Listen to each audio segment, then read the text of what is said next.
Quelque chose, c'est que ce qui est en train de se passer, il faut comprendre que ce qui est en train de se passer est éminemment politique. Complètement. Parce que l'Algérie a un objectif, faire plier la France sur la reconnaissance du Sahara occidental. Voilà, c'était exactement. C'est que ça. Et donc ils font tout pour nous faire mettre un genou à terre. Un mot d'Édouard Tétrault. L'Algérie a un objectif, Julien Drey l'a très bien dit, elle a aussi un allié qui est derrière elle.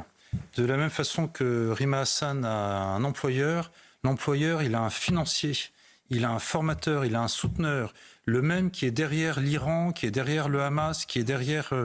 c'est la Russie. C'est la Russie. Il ne faut jamais oublier, quand on parle de l'Algérie d'aujourd'hui, du régime algérien, qui est derrière, c'est la Russie de M. Poutine, qui a dans son agenda de déstabiliser notre pays et qui avait utilisé tous les proxys pour le faire, incluant l'Algérie.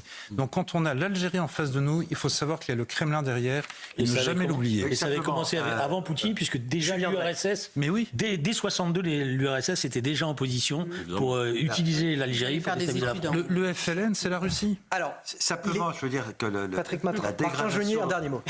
dégradation des relations avec l'Algérie a commencé, comme vous l'avez dit, avec la reconnaissance de la Marrakech du Sahara occidental. Allez, maintenant on s'arrête. Il est 18h30, s'il vous plaît. Naïma M. Fadel. Depuis 62, il n'y a jamais eu de bonne relation. Il est 18h30, je vous redonne la parole juste après.